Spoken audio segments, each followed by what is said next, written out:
Everybody, good to see you again. Well, hopefully this sounds better and it's a lot less obnoxious for you.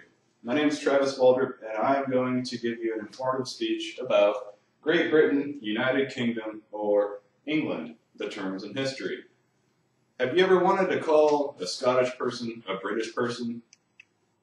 I don't know if it's really on anybody's bucket list, and I'm not very sure that you'd make it out alive if you did.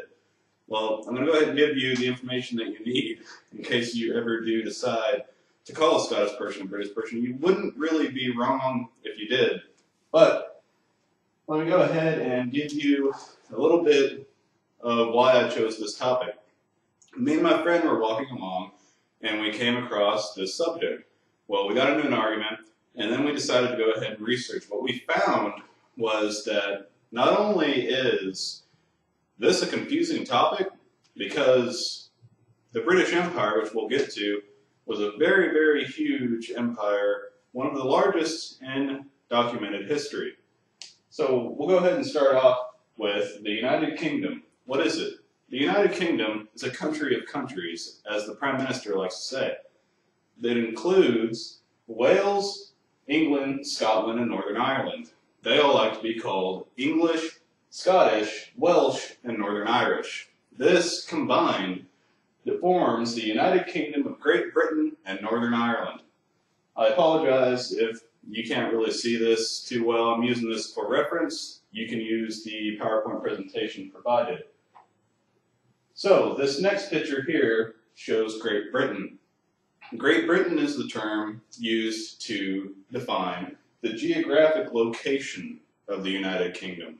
And it doesn't really include the associated islands along with it, such as Northern Ireland, the Isle of Wight, Isle of Anglesey, Islands of Clyde, the Hebrides, Orkney Islands, or the Shetland Islands.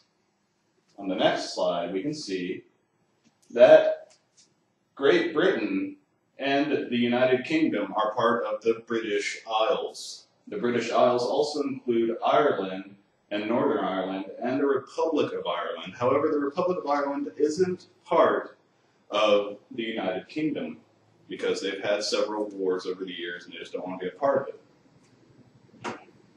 This brings us to the Crown, the British Empire. The Crown is the permanent body in British politics, kind of like the White House is. But the Crown is also the formal head of executive, legislative, and judiciary branches of the British government. That being said, the Crown is part of the reason why the British Empire during the 19th to 20th century was so huge. It consisted of a quarter of the Earth's landmass, which included Canada and the British Antarctic territory, or the Antarctic. Excuse me. The independent Commonwealth realm. This includes the countries that were able to get their independence from the Crown. It includes Canada, Australia, New Zealand, Jamaica, Barbados, the Bahamas, Grenada, Papua New Guinea, Solomon Islands, Tuvalu, St. Lucia, St. Vincent and the Grenadines, Belize, Antigua and Barbados, and St. Kitts and Nevis. So as we can see, it's pretty prevalent that the British Empire was a fairly large empire.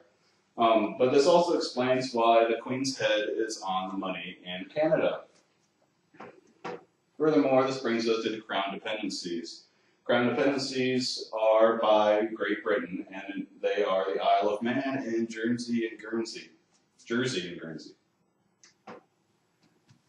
The dependent British overseas territories. The British overseas territories are the countries and nations that weren't granted independence and still rely on the Crown for various needs such as military support and economic support at times. But even though these aren't independent nations, they are still granted autonomy and also granted British citizenship as their birthright. This final slide shows us that the British Isles encompass the United Kingdom along with Great Britain, Scotland, and Wales. So that being said, you could, in theory, call a Scottish person British, but I don't really know if you'd want to. Thank you very much for your time, and I hope you have a lovely day.